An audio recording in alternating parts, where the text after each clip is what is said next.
నారాయణ నీ నామమే గతీక నారాయణ. மண்ணுமாமலர் கிழத்தி வையமங்கை மைந்தனாய் பின்னுமாயர் பின்னை தோள் மனம் புணர்ந்ததன்றியும் உன்ன பாதம் என்ன சிந்தை மன்ன வைத்து நல்கினாய் பொன்னி சூழ் அரங்கமேய புண்டரீக நல்லையே.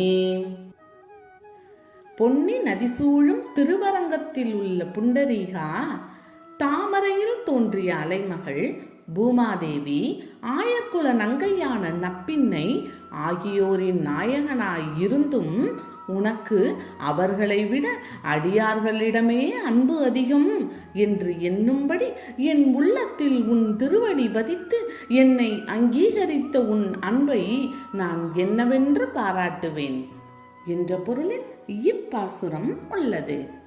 இப்பாமாலையில் பகவான் அடியவர்களிடத்தில் கொண்டிருக்கும் தனி அன்பை ஆழ்வார் எடுத்து காட்டுகின்றார்.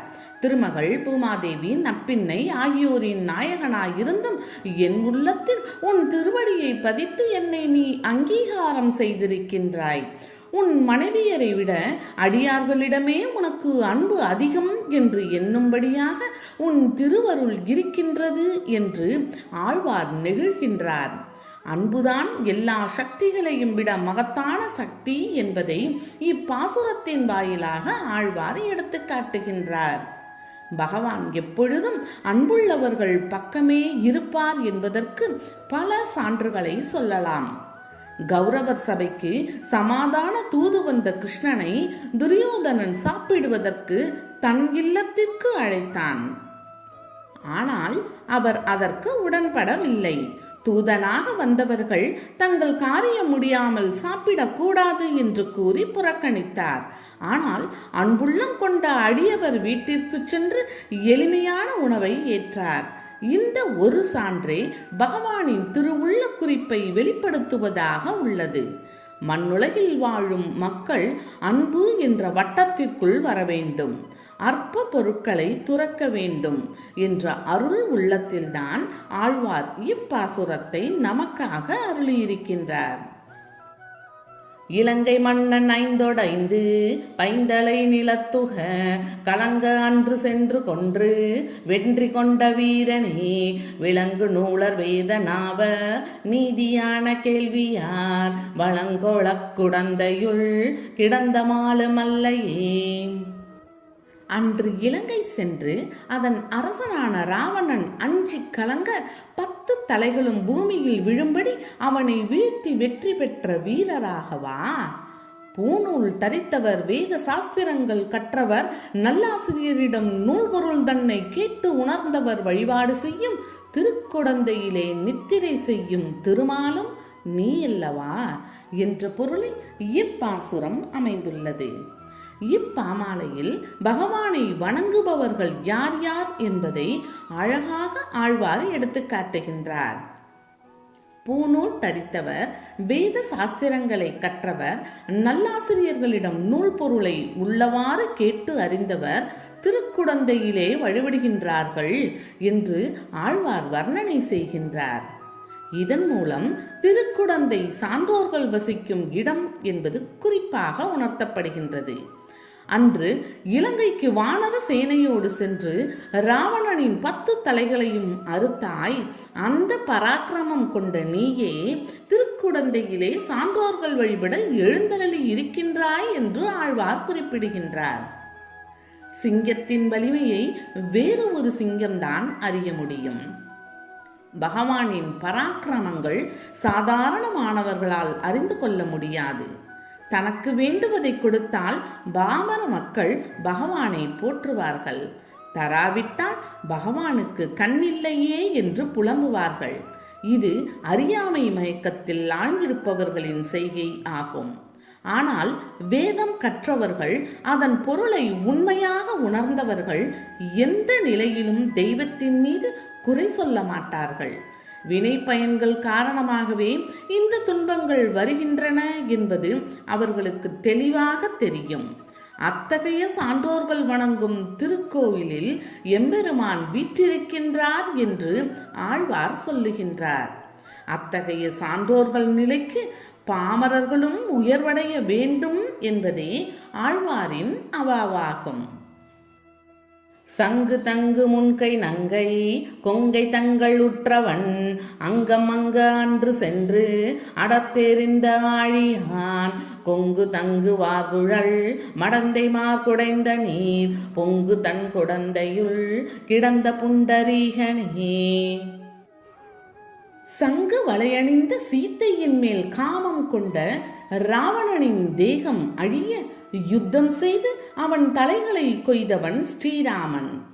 மனம் நிறைந்த கூந்தலை உடைய மங்கையர்கள் மூழ்கி நீராடுவதால் தண்ணீர் மேல்படி வரை எழும் தடாகங்களை உடைய குடந்தை நகரில் தாமரை போன்ற அங்கங்களை உடைய ஆரா அமுதன் நித்திரை செய்கின்றான். இப்பொருளில் இப்பாசுரம் அமைந்துள்ளது. சீத்தையை விரும்பியதால் ராவணன் அழிந்தான் என்பதை இப்பாமாலையில் குறிப்பிடுகின்றார் ஆழ்வார். விநாசகாலே விபரீத புத்தி என்று சொல்லுவார்கள். சூர்பனகையின் பேச்சை ஆலோசனை செய்யாமல் சீத்தையின் மேல் காமம் கொண்டான் ராவணன். சூர்பனகை ராம லக்ஷ்மணர் மேல் மோகம் கொண்டாள். அது நிறைவேறவில்லை.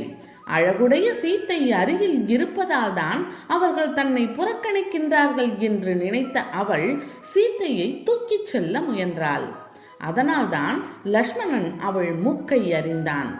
இந்த உண்மையை மறைத்து உனக்காக சீதையை கொண்டு வர முயன்றேன், அந்த மனிதர்கள் என்னை மானபங்கம் செய்து விட்டார்கள் என்று அவள் ஒப்பாரி வைத்தாள். சாஸ்திரங்கள் கற்ற ராவணன் அவள் பேச்சை ஆராயாமலேயே சீத்தை மேல் காமம் கொண்டதால் தான் அழிந்தான். காம மயக்கம் அவன் அறிவை கெடுத்தது என்றே சொல்ல வேண்டும். அத்தகைய காமுகனான ராவணன் அழியும்படி யுத்தம் செய்த ஸ்ரீராமபிரான் திருக்குடந்தையிலே எழுந்தருளி இருக்கின்றான் என்று ஆழ்வார் கூறுகின்றார். மரம் கெட நடந்தடர்த்து மத்த யானை மத்தகத்து உரம் கெட புடைத்து ஓர் கொம்பொசித்துகந்த உத்தமா துரங்கவாய் பிளந்து மண்ணளந்த பாத வேதியர் வரம் கொள குடந்தையுள் கிடந்த மாலுமல்லையே.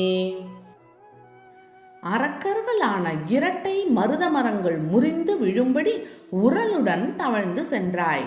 மதம் கொண்ட குவலாய பீடம் என்னும் யானையின் மத்தகத்தில் அதன் வலிமை அழியும்படி தந்தத்தை பிடுங்கினாய். அதனால் மற்றவர்களை மகிழ வைத்த புருஷோத்தமா, குதிரை வடிவில் வந்த கேசிகாசுரனின் வாயை பிளந்த கேசவா, உலகளந்த பாதங்களை உடைய திரிவிக்ரமா, வேதம் கற்றவர் உன்னிடம் வரம் பெற்று போகும்படி திருக்குடந்தையிலே நித்திரை செய்யும் திருமாலும் நீ அல்லவா. இப்பொருளில் இப்பாசுரம் அமைந்துள்ளது. இப்பாமாலையில் பகவானின் பெருமைகளை எடுத்து கூறும் ஆழ்வார் வேதம் கற்றவர்கள் உன்னிடம் வரம் பெறும்படி திருக்குடந்தையிலே எழுந்தருளி இருக்கின்றாய் என்று கூறுகின்றார். வேதம் கற்றவர்கள் அழியும் அற்ப பொருட்களை வரமாக கேட்க மாட்டார்கள் என்பது உட்கருத்து ஆகும். வேதம் கற்றவர்கள் வேதத்தின் பொருளாகவே இருக்கும் எம்பெருமானுடன் ஐக்கியமாவதையே பெரும் பேராக கருதுவார்கள். அதற்கான வழிகளைத்தான் அவர்கள் வேண்டுவார்கள். யோக நித்திரை செய்யும் பெருமான் அவர்களுக்கு யோகம் பயிலும் முறைகளை தருவார் என்பதும் அறிய வேண்டிய முக்கிய கருத்தாகும். அற்ப வாழ்க்கையை உதறி தள்ளிவிட்டு வருகின்றவர்கள் திருக்குடந்தையிலே எழுந்தருளியிருக்கும் பெருமானை சரணடைந்து வரங்களை பெறலாம் என்றும் குறிப்பு காட்டியிருக்கின்றார் ஆழ்வார். சாலவேலி தன்வயல் தடங்கிடங்கு பூம்பொழில் கோலமாட நீடு தன் குடந்தை மேய கோவலா காலநேமி வக்கரன் கரன்முரண் சிரமவை காலனோடு கூட விற்குணித்த விற்கை வீரனே. சென்னல் பயிர்களை வேலியாக உடைய குளிர்ச்சியான வயல்களையும் பரந்த அகழிகளையும் மலர் தோட்டங்களையும் அழகிய உயர்ந்த மாளிகைகளையும் உடைய குளிர்ந்த திருக்குடந்தையிலே அருள் புரியும் கோவிந்தா, காலநேமி, வக்ரகந்தன், கரன், முரண் முதலான அரக்கர்களின் தலைகளை யமபட்டணம் சேரும்படி சார்கம் என்ற வில்லை வளைத்த அழகிய கைகளை உடைய வீரன் நீ என்ற பொருளில் இப்பாசுரம் அமைந்துள்ளது. இப்பாமாலையில் கோவிந்தனின் பெருமைகளை அழகாக ஆழ்வார் வெளிப்படுத்துகின்றார். கம்சன் என்ற கொடியவன் தன் தந்தையை சிறையில் பூட்டிவிட்டு ஆட்சியை கைப்பற்றினான். தங்கை தேவகியை சிறையில் அடைத்து கொடுமைகள் செய்தான். அவள் பெற்ற இளம் சிசுக்களை இரக்கமின்றி கொன்றான். அத்தகைய கொடியவனை கண்ணன் கொன்று அனைவரையும் விடுவித்தார். வக்ரதந்தன், கரன், முரண் போன்ற அசுரர்கள் உலகத்து உயிர்களை வாட்டி வதைத்தார்கள்.